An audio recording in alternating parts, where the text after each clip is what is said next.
Welcome to Rockology. We still don't have an intro. Like we don't. We talked about it. We don't. No snazzy intro.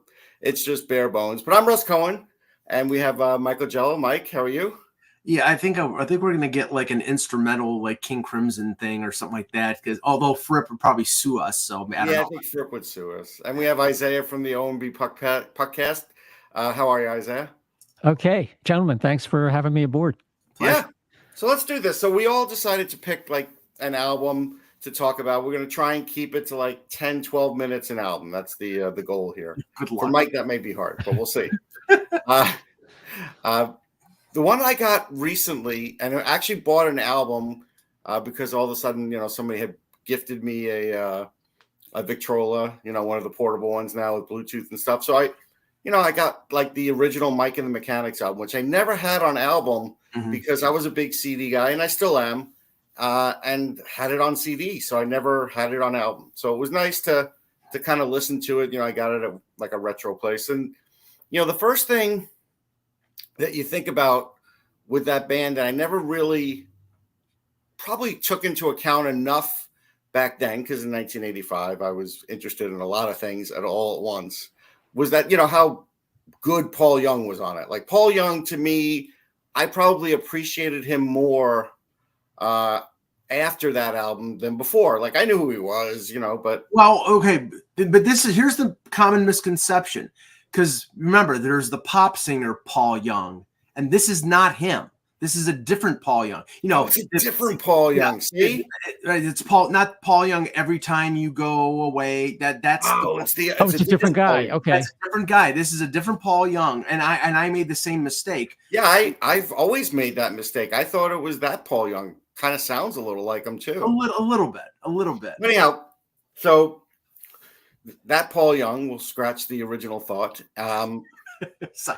Really good. Obviously, good vocals. Paul Carrack, really good vocals. Mike Rutherford, excellent. I didn't care about anybody else in the band. I didn't. I'll be honest. But as a band, very good. And so you listen to the album, and it's got a good feel to it. You wouldn't know it's the band's first album. And again, I don't know how long it took. It said the album reached 26 on the Billboard 200, which I guess they were sort of not poppy, but popular. They didn't necessarily have long songs, but they had like prog sounding songs. But, first one, Silent Running, really good song. Like we all know it. Excellent song. Paul Carrack on the lead vocals. We all know that. And just, it's a great song like that. If you're listening to this and you've never heard it, then, hey, go and listen to it because it's really, really good. But my first thoughts were when I heard that was kind of like, this is a little different. This is going to be a band that maybe Mike Rutherford gets a little bit more, front and center action in. What do you guys think? Isaiah, you go first. Well, I mean, it seemed to be a more complete attempt at having a band feel, even though they were more kind of like Steely Dan, just a couple guys and a producer and then session guys. But yeah, because his other previous solo efforts were good, solid albums, but this one was like a step above the quality, the vocals, the whole nine yards. And I think I was reading where Rutherford was talking about, I had to realize I wasn't this sole creative force. I needed other people around me to bring out that creativity to bounce off each other as it's kind of like a band and a band experience. And I think that comes through with this album. Yeah, I wish, by the way, maybe I should change it on Wikipedia.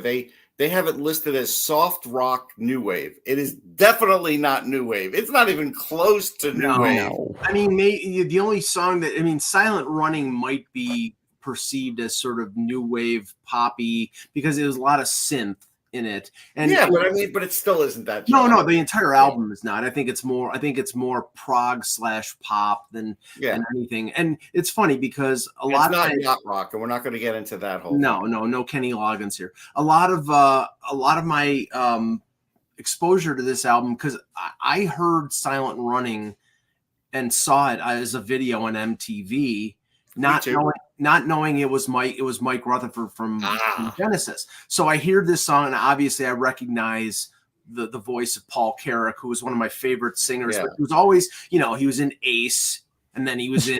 And I didn't know Ace. Like, I'll be honest. That was Squeeze is how we, But the single "How Long" is a very popular song, and I had the 45 of that.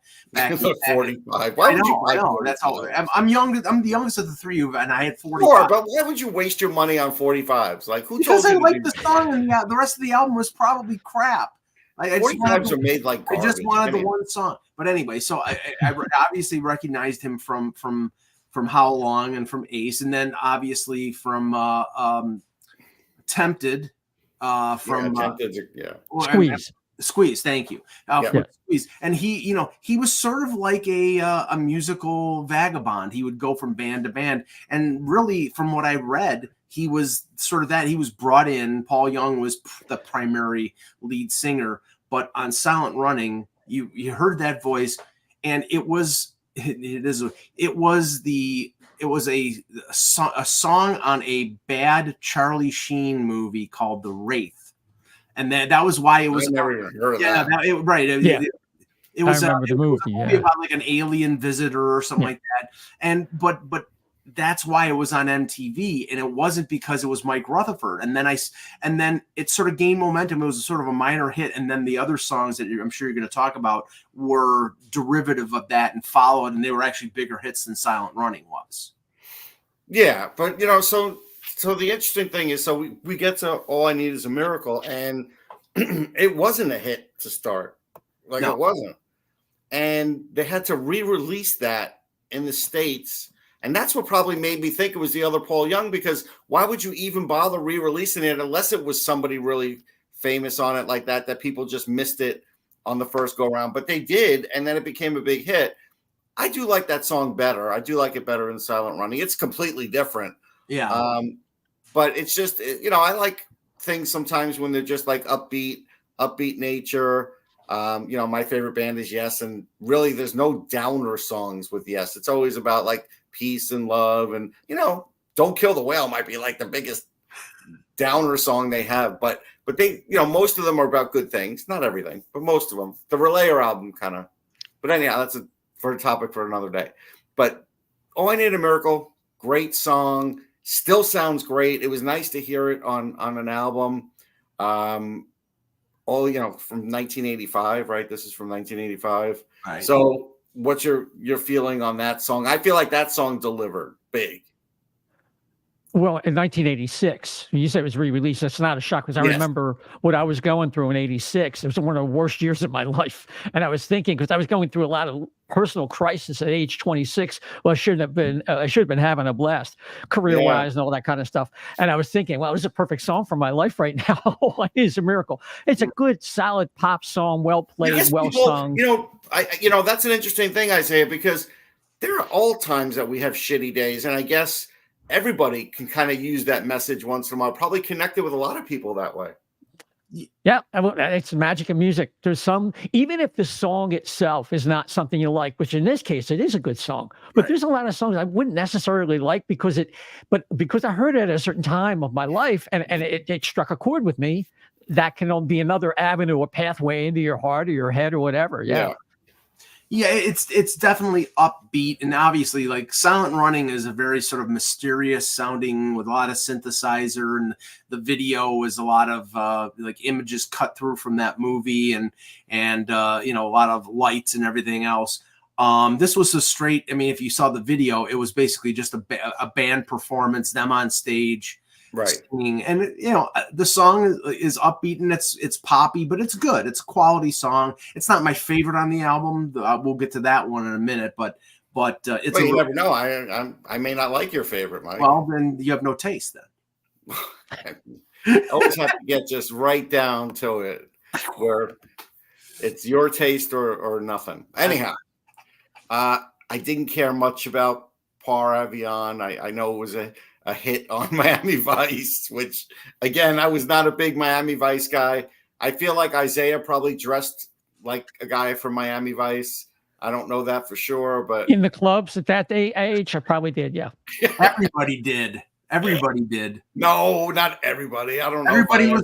Everybody was spinning the cigarette in their mouth like Don Johnson, and I didn't smoke cigarettes. How was I going to do that? Come on. No, you didn't have to smoke. You just had to spin it around in your mouth. You just had to spin it around, look cool. Yeah.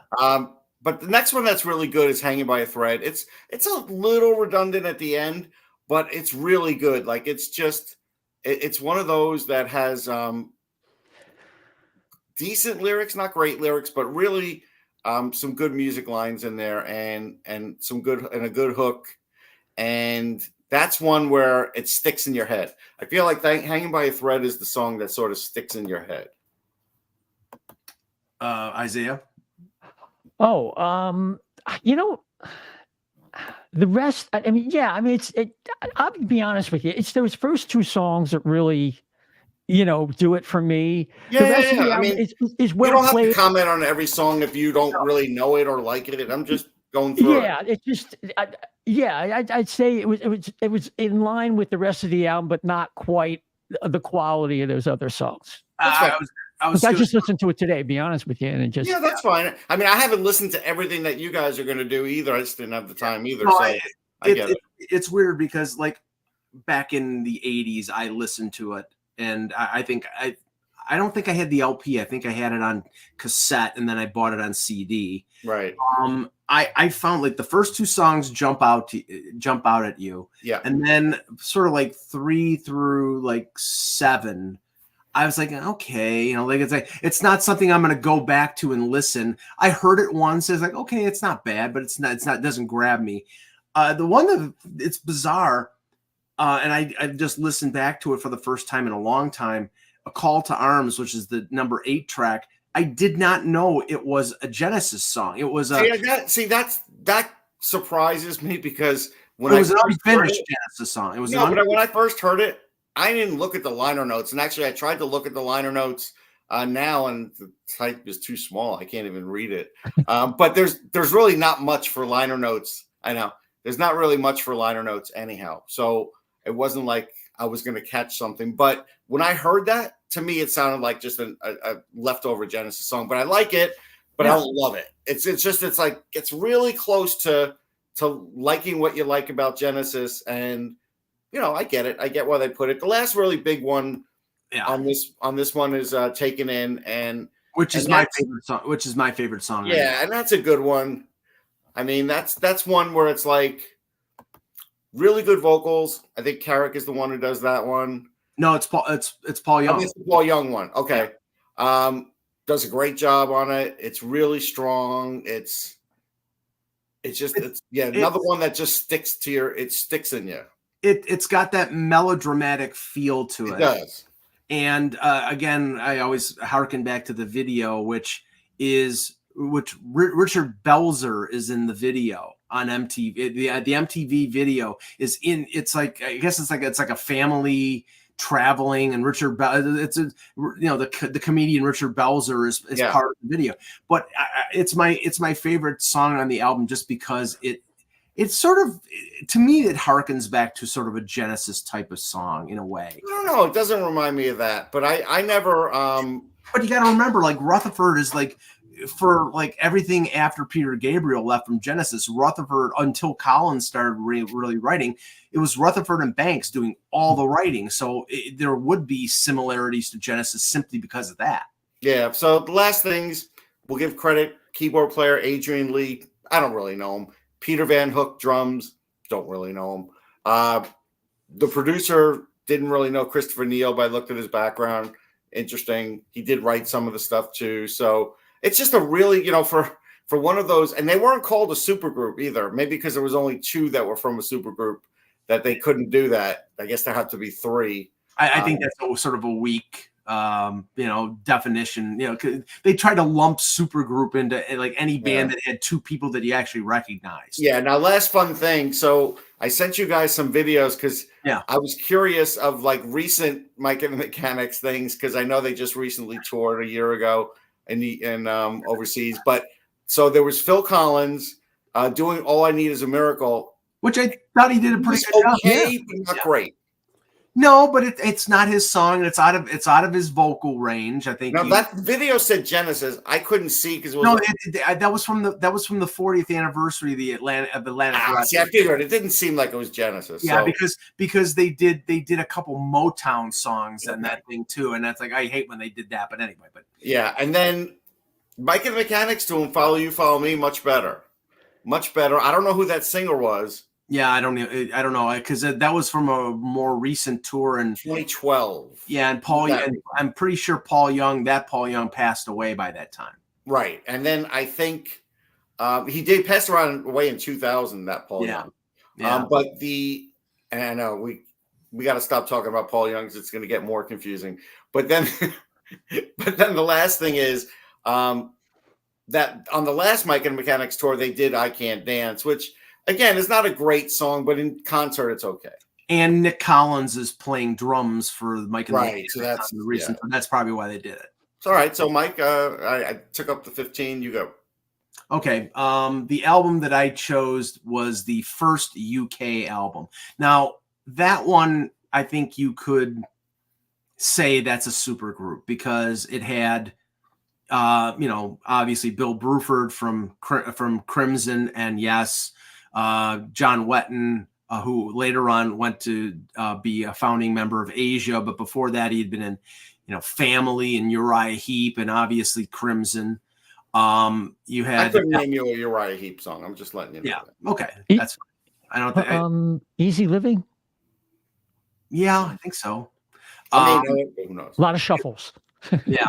You had Alan Holdsworth, who was just a preeminent, not only session guy, but I think he played with Zappa. I mean, he's sort of jazz fusion. Later on, played with Level 42, one of my favorite bands, and Eddie Jobson, who's a really really great keyboard player. So it was and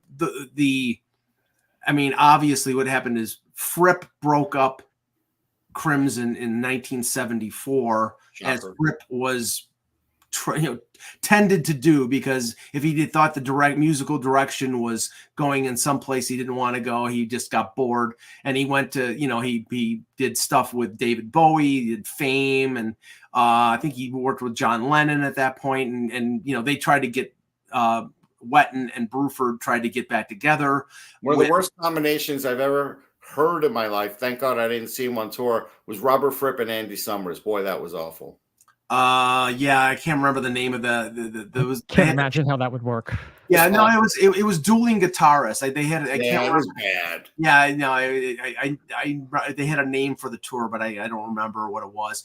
But ironically, Russ, in my little bit of research, Wetton and Bruford had gotten together with Rick Wakeman, and they were trying to put a band together, and A&M Records would not let Wakeman play with what they said was a rehashed version of King Crimson. So yeah, I could see that. Quickly, the only reason I could tell you why is because Wakeman does have a great following. People buy his stuff still all the time. So, from what I understood, Wetton brought Eddie Jobson into the band. Bruford brought Alan Holdsworth into the band, and then you had the joining of these four, and I told Isaiah in our group text, I look at this album as sort of the first Asia album, because even though the only person that was in Asia after this was Wetton. Howe replaced Holdsworth, Jeff Downs replaced Eddie Jobson, and Carl Palmer replaced Bruford. But the concept for, the supergroup, there's some similarities, but But the difference was, and we know this. I just got as a Christmas gift Wetton's autobiography. And the motivation back then was he wanted to make a lot. He wanted to make money. He wasn't making money. No, he was a money guy. There's no doubt. And he at that point in life he was having some drug issues, so that was the motivation for the money. But this album is fantastic, and again, this is something that I heard my brother play on his stereo. So my brother, I had the influence of my brother. And I mean, there's a lot of yes here. There's a lot of sort of experimentation, a little bit of like Mahavishnu orchestra type of stuff. But where I like this is the first 3 songs on the album, in the Dead of Night, By the Light of Day, and the Reprise. It's all connected. It's all a suite. It's about, let's see, about 11, 12 minutes of connected song.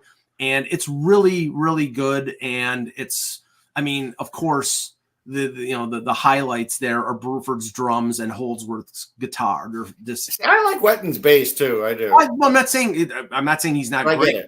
On those 3 songs together, I think Holdsworth's guitar and Bruford just stand out completely. Yeah, Bruford's just a master. He's a monster. He absolutely is.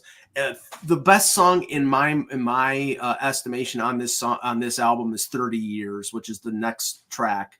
It was the final track of the first side, and it's one of these slow building melodramatic songs that just builds and builds and builds until the last, I'd say, minute and a half, and then there's really a payoff there. Side 2 of the album, really, other than Alaska, which is the first song. Again, this is sort of a slow building, and it's more of an Eddie Jobson type of keyboard thing. The rest of the second side is not great. I really have to say. The first side is unbelievable, and I've listened to it over and over and over again. And I listened to Alaska, and then I've listened to the other songs. If I listen to the first 5 songs 10,000 times, I've listened to the 6, 7, and 8 about 10 times. It's just okay. Yeah. Like if I fall asleep and all of a sudden I've awakened and I'm listening to those songs, there they are. But they don't pay off. And yeah, I mean that happens on a lot of albums. They were a really good band. I don't know how often they toured with those albums to follow up, because I bet a lot of guys quit before the albums. They had 2 long tours, and then creative differences. Basically, they kicked Holdsworth out of the band, and Bruford had brought Holdsworth into the band. So Bruford basically said, "Okay, then I'm gone." Right. And they replaced Bruford with Terry Bozzio. Who's good. Was a good drummer, and their second big album was Danger Money, and it had a really great song called Rendezvous 602. Yeah, so hold on. So first thing is, we should say that Terry Bozzio was in Missing Persons, right? Because that was his wife. Was later. Yeah. And right. He was well known for Zappa, and his big song was The Black Page, of something, one of those challenge songs for drummers, and a very odd time figure and a very difficult arrangement. Right. I got a lot of background on this album. There is Alaskan Time to Kill were generally played one right after the other, right. And so I didn't mind listening to Time to Kill. Nevermore was Nevermore to be played as a band until when they did the reunion. When they had a guitarist in the reunion after, I think the reunion started in 2009 or something like that.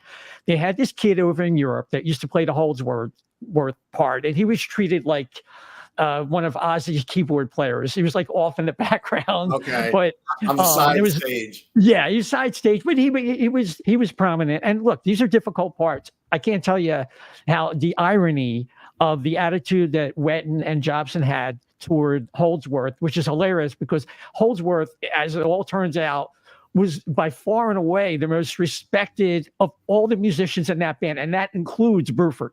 Because, I mean, I don't know about that. Let me tell you. Look, I'm a drummer, so look, I love Bill Bruford, but Holdsworth got the attention of Ed Van Halen, who actually helped out his career, and he's right there with a guy like John McLaughlin, like Mahavishnu, and all that. But how good a drummer are you? Are you a Ringo or are you a Carl Palmer? Well, I mean, my guys Billy Cobham and Tony Williams, but I'm not. No, I started too late, so I'm just a guy. I can play some difficult stuff, but Okay, I have that's carpal and good. cubital tunnel, so But you can recognize who the great You drummer recognize it, yeah. oh, absolutely. My father was a drummer, and my Oh, cousin was okay. a drummer. Oh yeah, I'm a drumming snob. What are you talking about? Oh, so But that means your father made you watch Buddy Rich like my mother made me watch Buddy Rich at the time. well, I got his autobiography. I've seen that video, like that 2-part video. Oh yeah. Oh my God, the guy's incredible. But yeah, I mean, there's nothing like Buddy, but Buddy's style doesn't necessarily translate. It's one of the No, reasons I'm not to this kind of music. No. right. I just one of the reasons I was never a big Carl Palmer fan, even though he was in the mold of Buddy and Krupa and Belson and Joe Morello, who I took lessons off of Joe Morello. So, from Oh wow. Brubeck.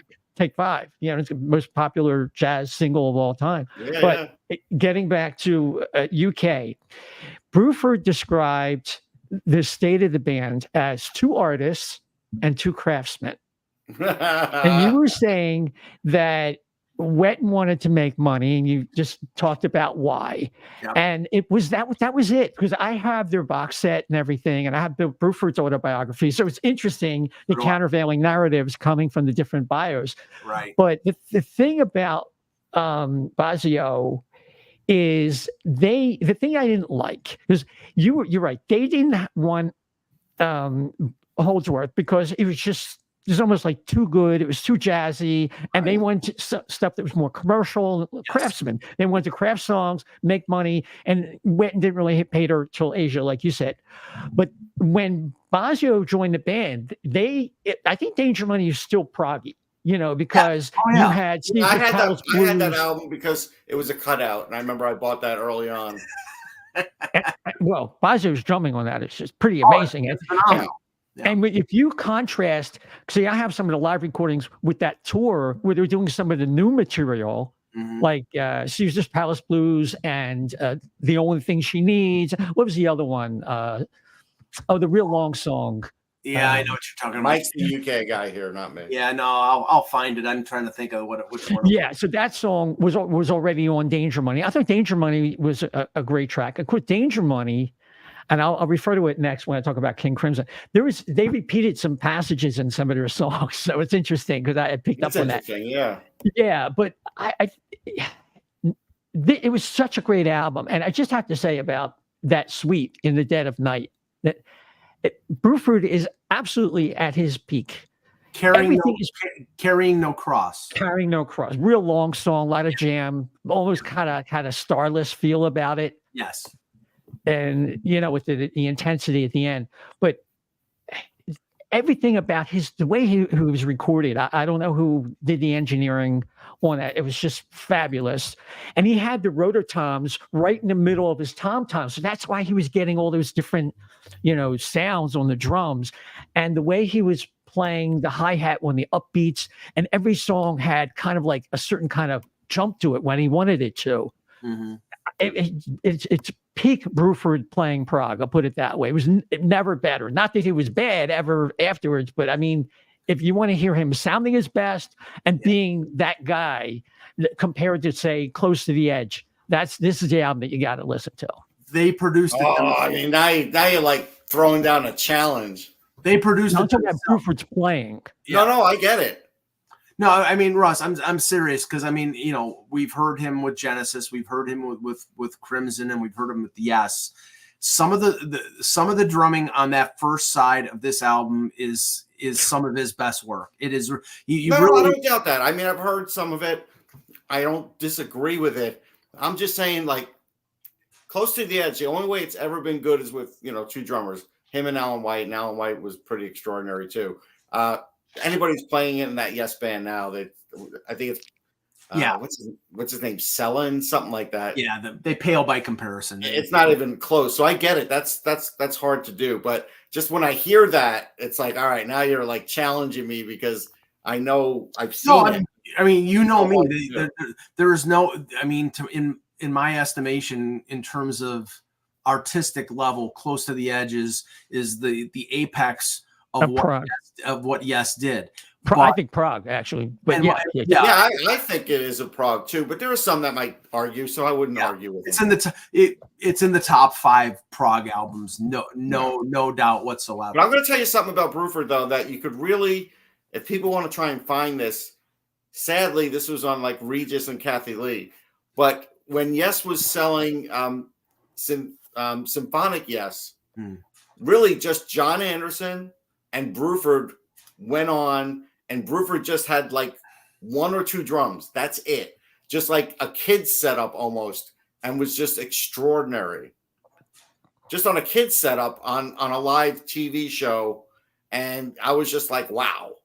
I was, it was great because like Bruford just stuff like that. I was surprised John Anderson could talk him into it, really.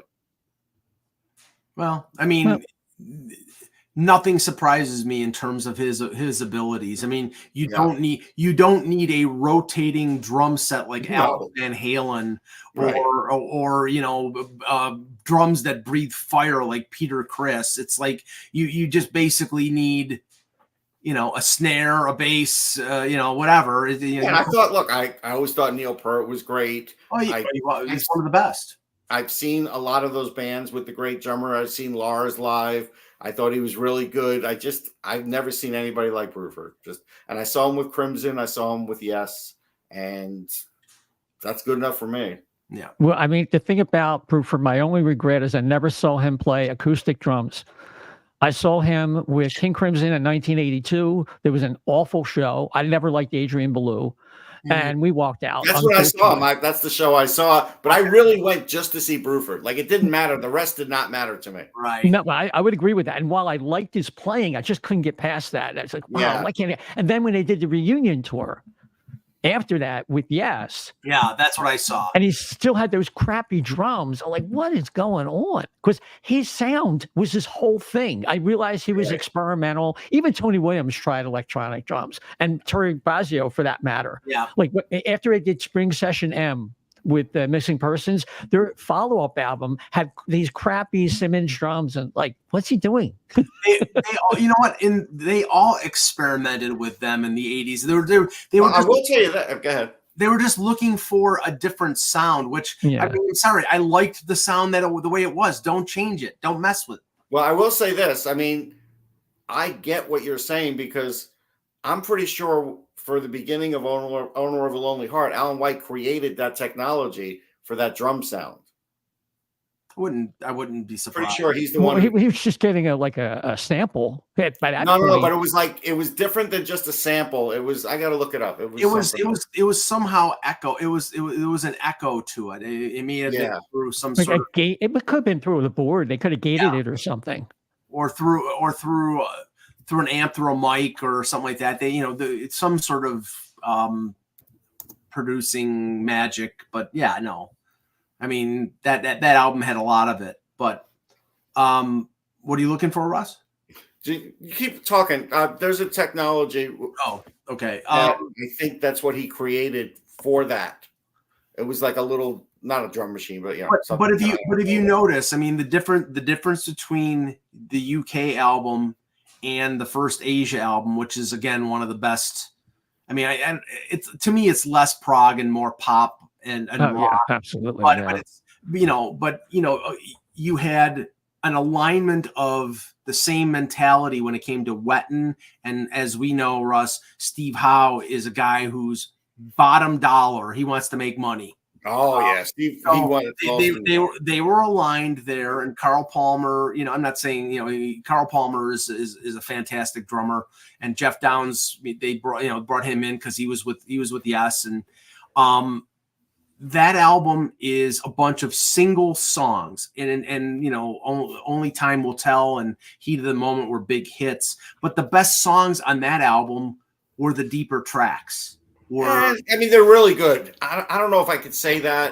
I know you do. You like that. What I would say about that album is, if you saw them on their original tour, right, and you didn't just listen to it when it was played on the radio, it was a lot different. Oh, yeah. I mean, I'm sure the solos were different. The feel of it was different. You could get a better appreciation for Palmer. But I'm going to tell you, the best Palmer Asia's song is The Heat Goes On. That's where he really goes crazy. And if you ever saw him do that in concert, then you would have a better appreciation for like what he did in ELP, doing it in that, because that next album wasn't as poppy. Yeah, Alpha. Yeah. Yeah. The thing about Asia is I definitely think guys that were playing material that I thought was beneath them, they were overqualified to play the songs they were playing. Sure. They wanted to do it for money.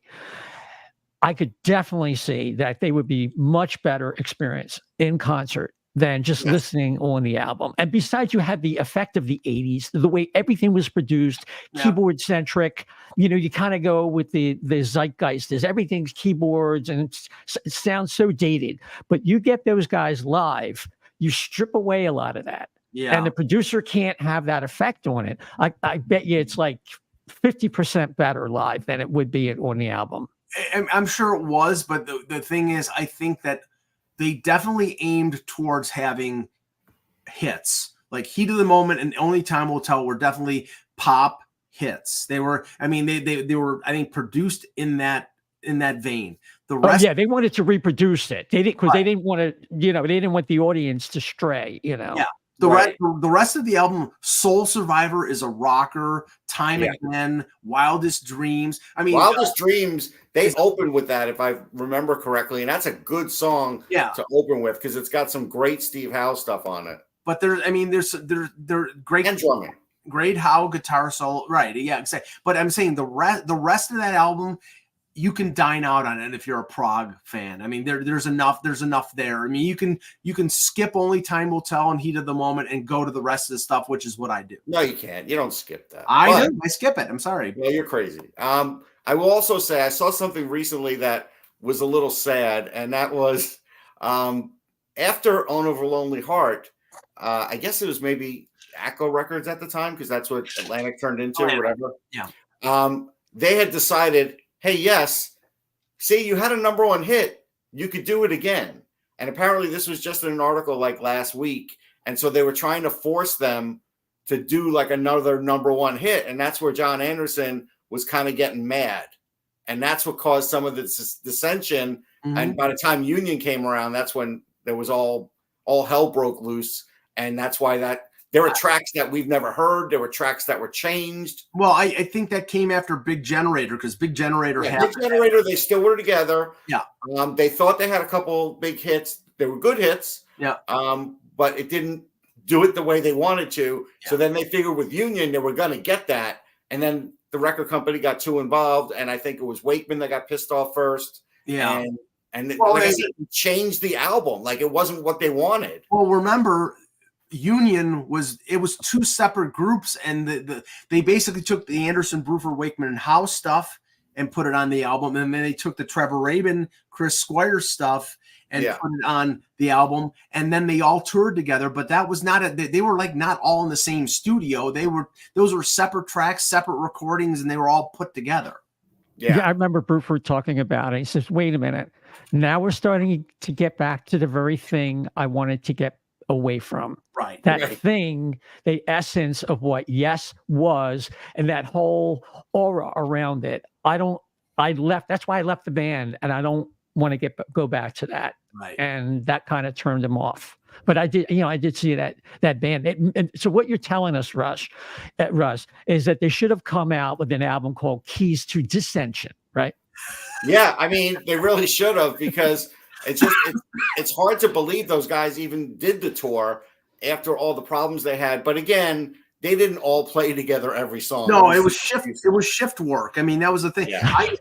I saw them at the. We all were hoping they'd play together every song, but they didn't. Yeah, no, I saw them at the arena here in Buffalo, and it was a rotating stage.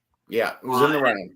Yeah, it was in the round, and no, I think it was a rotating. No, it was in the round at the Spectrum. I know that. It was a rotating stage. I think Anderson, Bruford, Wakeman, and Howe was in the round. And I think when they did the Union tour, I think it was more standard.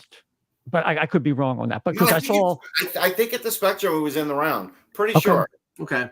But who knows? It's a while ago. But We'll unfortunately, all be right in a way. Unfortunately, Bruford was not on stage all the time. It was like he'd do 2 songs, then Alan White would come out and do 2 songs, and then they would, and of course, the one song they waited until the absolute end to do Roundabout. Right, and they were together on that. Yes, they were all together. And actually, you could almost hear Steve Howe dueling with Trevor Rabin, and then because I get the impression they didn't like each other. They just didn't. Yeah. Howe was jealous of him. Rabin saved, yes, there's no question about it.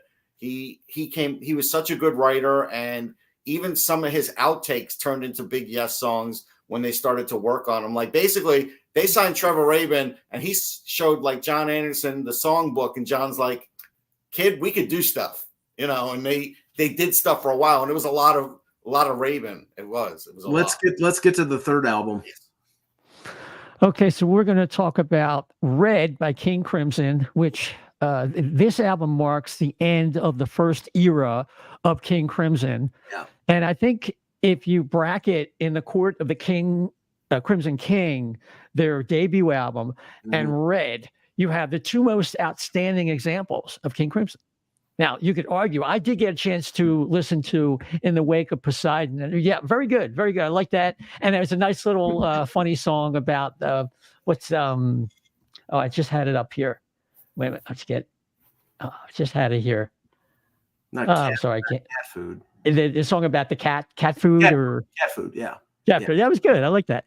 Yeah. And again, it reminds me of the difference in vocals. And this kind of has an Asia vibe to it about between Greg Lake and John Wetton. And I think at the very end of Asia's one of their tours, they replaced John Wetton because he was having personal problems. Wetton had strep throat or something like that, and Palmer called Greg Lake to come in at a moment's notice. And he subbed in for, I think they were in Japan or something like that, and that's where he did it. But yeah, no, Lake did it for like I think 5 or 6 shows or something like that. Yeah. Oh, okay.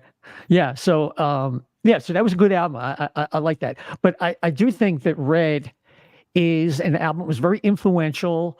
It was a dark album with multi-layered guitars that very dissonant but very moody, but it was very powerful and influential. Supposedly it influenced Nirvana. That's apocryphal. I'm not really sure. And other heavy metal bands in the future, because, you didn't associate Robert Fripp so much with these power chords. We heard him later on albums like Exposure when he was trying a lot of everything, when his so-called comeback album. This was Robert Fripp kind of laying back and letting Wetton and Bruford kind of do their thing. And of course, Ian McDonald, who had been on the first 2 albums with them, who later went on to play with Foreigner. There's also here Mel Collins on saxophone and some of the other personnel I don't have right in front of me. David Cross. Okay, I wasn't sure. He was on the violin? Yes, and Mellotron too. Okay, all right. I love the Mellotron, but because every time I hear it, I think that's Prague, Mellotron, right there. You replace those strings with the Mellotron. So Red just comes out with power chords and odd time figure, and it's the first time we hear that trashy China cymbal from Bruford, which is story behind that. That was an old Zilko China cymbal which had cracked and was thrown out in the studio trash, but the lid of the trash wouldn't completely cover it. They just put it on top of the trash can and had no lid. So Bruford gets a hold of it, tries it out, and I said, I think I can use this. And it dominates the album. And it's used to such good effect on so many songs. And it starts out with Red. And it has one section. That is later used, very reminiscent later on Danger Money in the bridge section. If you ever listen to Red and then Danger Money, you'll say, hey, you know what? These bridges sound really similar. So there's a lot to, and in fact, later on Starless, there's Ian McDonald plays a saxophone part that later shows up very similar on, of all tracks, Double Vision by Foreigner. Wow.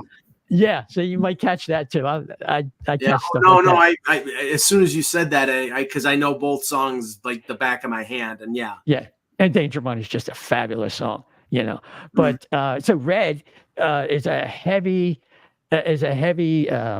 rhythm guitar song with stops and starts, and the bridge that I talked about, and you get everything from Robert Fripp, and Wetton's really leaning on it on the bass, and Mike, maybe we can talk about it from that perspective, because it's something totally different from King Crimson. Yeah, it's funny because Wetton is one of the few bass players out there that can play, how shall I say, more light and almost with a touch of a 6-string player, and then be extremely heavy and just like what you would think of like a John Entwistle, like Thunder Fingers, like really, and just drives the beat. And that's one of the things I like about him, because he's got that ability to go on both sides. He's fantastic in that. He's one of my favorite bass players, and that's the reason why. And on top of that, it's like on top of being a phenomenal bass player, he's one of the best vocalists in rock. I mean, he's extremely underrated. Even before Asia, he was, UK and Crimson. He's Fantastic. Yeah, he's always been underrated that way. Yeah. Now, the song that my favorite song in the album, we'll get to at the end. Fallen Angel is really a absolutely great track, and it's funny. It's like, again, it's one of these songs that sort of fell through the cracks, and then all of a sudden I heard it once, and I'm like, wow, what the hell, and then I started listening to it over and over, and it's sort of infectious. It's really, really good song. Yeah, I mean, the thing that resonates with a lot, and it's very common in prog. You mentioned Alan White. One of his greatest strengths is making these odd times feel seamless, so the listener doesn't feel kind of isolated and like, well, what am I listening to? This doesn't sound quite right. And these drummers do such a good job. And Fallen Angels, yet another example. Odd time, bridges, stops and starts, and it just all comes together seamlessly. And it tells you a story about two brothers who are out there hustling on the streets of New York City, and Fallen Angel. One actually, so you mentioned White. I finally found the thing where it doesn't talk about the technology, but I know it was something about the way the song repeated a little at the beginning. But apparently he changed the drums, Trevor Horn did, to sound like Synchronicity, to sound like Stuart Copeland a little bit. So I guess they changed the drum to an A, and that's what gave it a little different sound at the beginning too. So there were a lot of things. Apparently just that one song was worked on for like 3 years for Trevor Rabin, and he even had to go back and add more lyrics to it to get a writing credit on it. It was a whole thing. So that is really interesting. And I didn't love the song. My wife reminded me, she goes, you really like that song now. You didn't love it when it came out. I said, I didn't love it when I first heard it, but then after hearing it live, I was like, live, it's really good. That is interesting you say that. It recalls a story I heard about Return to Forever, the fusion group. Had Chick Corea, Lenny White, and of course Al Di Meola on guitar, and of course Stanley Clarke from Philadelphia. We're talking about a bass player, right? So he was always the number one guy. Everybody said he was the number one guy. Well, he's terrific, and they're leading in terms of bass players. In terms of bass players, I mean, it's either him or Jaco Pastorius. Oh, in my neighborhood it was Stanley Clarke, but I was in New York, not Philly. So yeah. So the story goes that Return to Forever put an album together in about 6 weeks or something like that. And they ran into Patrick Moraz of all people. Mm-hmm. And I don't know if I get the time right, but they were talking about the album and everything involved. And Patrick Moraz had asked, like, how long did it take you guys to delay everything down? And they were saying, it was like 6 weeks or something like that. And I think Patrick Moraz shot back, well, God, it takes us about 3 months to even decide what the snare is going to sound like. Yeah. Right. Well, that's a problem. See, that was a Yes problem after a while, is that they had some guys that would focus so much on little things like that it would take too long they would get one album done a year, and record companies wanted them to get 2 albums done a year, and they couldn't. Yeah, no, Bruford, there's an absolutely excellent BBC documentary on progressive rock, and Bruford is interviewed in it. And when they were recording Close to the Edge, he's like, we heard that it took Simon and Garfunkel like 3 months to record Bridge Over Troubled Water. So we had to record the album in 3 months and a day. We had to do it even more, like take more time just because it took them 3 months. So there was no logic to it. That's just what they did. So, whatever works for you. And I think Moraz was a little crazy. I'll say it. Yeah. I think he was a little crazy. And that's why he didn't last long, I don't think. But yes, but he's fantastic. Oh, yeah, he's a really good player. So one more Red Nightmare. And there's only 5 songs on this album, just like it's the In the Court of the Crimson King. There's 5 on this one as well. Russ, this is a tour de force for Bill Bruford with all the different solos and the way he breaks up the time with the triplets and all that kind of stuff. This has been covered by Wetton when he on tour with some kids I saw on a video, and of course on UK. It's one of the ones that the UK selections that they covered so often. What's your feeling about this one? Go ahead, Russ. No, you go first. It struck me as like very experimental and like, I'm a structure guy and I like structured songs. So, I mean, don't get me wrong. I mean, you're right. Bruford's playing on it is phenomenal. But to me, it's like, it was sort of like a bunch of little pieces connected together and not like a song. So that was my problem with it. It's great in terms of if you're wanting to, like, I mean, there's a song by Blind Faith, the Clapton, Winwood, Ginger Baker, called "Do What You Like." It's 15 minutes long. It's, Winwood does a great keyboard solo on the Hammond. Clapton does a great guitar solo. Ginger Baker does like a 4-minute drum solo. The individual pieces are great, but the song total is not great. And that's what I got out of this. The pieces are really good, but I didn't think the whole was there. That sounds like Providence more than one more Red Nightmare. But what do you think? I think that's the issue for me too. I think Mike actually, because I was going to have a hard time explaining it. I think that's right. You do have singular greatness in it, but connectivity, the connective tissue. That's probably why I wasn't a massive Crimson fan at times, because I never felt all the connective tissue enough in a lot of their stuff. To that point, everything comes together completely and utterly in Starless. Starless could be my favorite Crimson song. And it's, I mean, I love Epitaph and In the Court of the Crimson King or Moonchild from the first. The first album is if Close to the Edge is not the best prog album, at least In the Court of the Crimson King may be the most influential because it was the first. We had this discussion yesterday. What was the first great prog album? Well, some people think it's Sgt. Pepper. Some people think it's Procol Harum's first, the album with Whiter Shade of Pale. I think it's King Crimson. I mean, it depends on what your definition of prog is.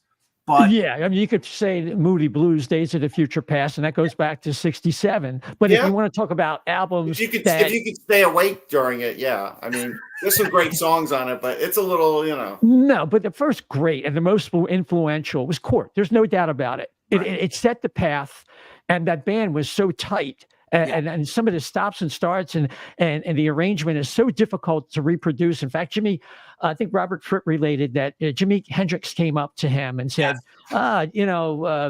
King Crimson, man, greatest band in the world, and and a lot of musicians relate. How do you guys stay together on some of those portions? Well, that was what Bruford, again, from that documentary, Bruford was in Yes at that point, and he heard them playing 21st Century Schizoid, man, and the rapid passages and the stops and the starts and everything. Everybody, it wasn't just Fripp. It was everybody in unison. It was Mike Giles. It was Lake on the bass. It was Fripp on the guitar. It was everybody. And he's like, this is the best band in the world because no rock band could do rapid passages like that, completely synchronized. And that's what they did. Yeah, that's fair. I'll just say the last time I heard the song "Court of the Crimson King" is, believe it or not, it was at Great Adventure, Asia? When Asia Yes, did it? it's when Yes toured with Asia. Okay. And so, yeah, on the Asia portion of the show, Mm-hmm. of course, Steve gets to play everything, right? So he probably got paid double time. They still had Wetton. Palmer was doing the drums. Right. It was fantastic. Like, it was so good. And I had heard it, before, but it's been so many years. Like you said, 82, and that was back in the 2000s at some point, I think. So, yeah, it was crazy. It was crazy good, though, still. And they did, actually in that Asia tour, they did Court of the Crimson King. They did some ELP, which I had never seen ELP live. Like, that was one of the bands. I watched them, live videos and all that stuff.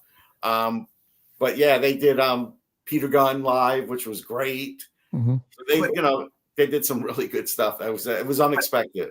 Isaiah, the thing about Starless that always has gotten to me, because there's a relentlessness to it. There's a slow methodical build, and the tension is just, I mean, Fripp is just playing the same two notes for and then you it's just, it builds and builds and builds, and then the crescendo at the end, and it's really it's an exercise in musical dynamics that there are not many examples of a band that has the patience and the talent to be able to do that, and then the payoff at the end is just fantastic. No, that's fair. And actually, Isaiah had mentioned Foreigner, and I really am a big Foreigner fan. This is their last year of them, but you say Starless, I say Star Rider. That's what I say. Oh, I love Star. I love that song. Star Rider's a terrific song. In fact, it doesn't get played a lot. It's a really good one they ever did. It was like that was the last of Ian McDonald, right? He was on the first two albums, and then and then they became more about Lou Gramm, Yeah, and it was Mick Jones singing vocals on that song. Right. I was shocked to find out, but no, but I did see the reference to Nirvana having Starless was a song that, and the whole Red album was something that influenced them, and like In Utero, which has got a real raw feel to it, and I can see. But Starless, again, it's like it's a song that just, especially at the end, when the crescendo at the end is just so, it's palpable. It really is just phenomenal.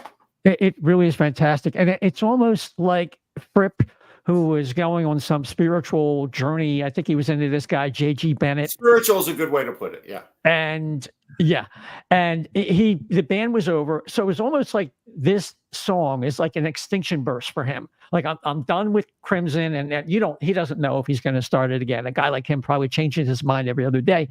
And he was known for that. And it was the culmination. If it was going to be the last thing he ever did under the banner of King Crimson, you couldn't pick a better song. To me, it is the apex of King Crimson, because the concept is taken to another level. There are fusion elements in there. It's more experimental, and not I think I saw the last thing Fripp ever did, though. During the pandemic, he was doing, like, every once in a while would do like a quick 2-3 songs from his Born, with like his current girlfriend, who's like it's his wife. That's his wife. Oh, a good wife, yeah, and she's that was weird, man. That whole setup was weird. No, she's a trip. Trip for Fripp, right? There you go. Toya, I think her name's Toya something. I mean, that was the one thing, and then we're gonna end this, but that was the one thing. The pandemic saw some weird things happening. We would see that with Fripp. I remember seeing Dennis DeYoung playing in his living room. He was, he got bored, and he was starting to sing songs on his piano in his living room on YouTube. Steve Hackett did the same thing. He was playing Genesis stuff from. Well, I'll tell you the one thing that Crimson did during the pandemic, which a lot of Crimson fans were appreciative of.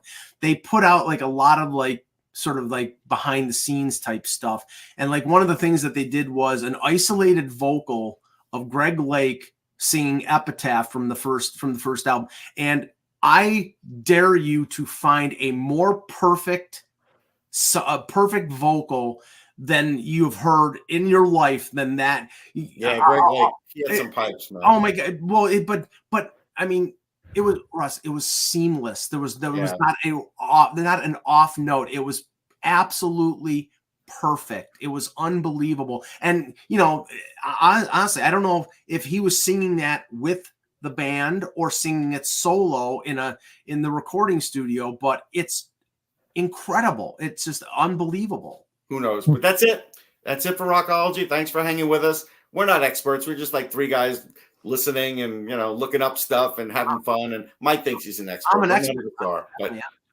maybe you go listen to some of this stuff now. Take care.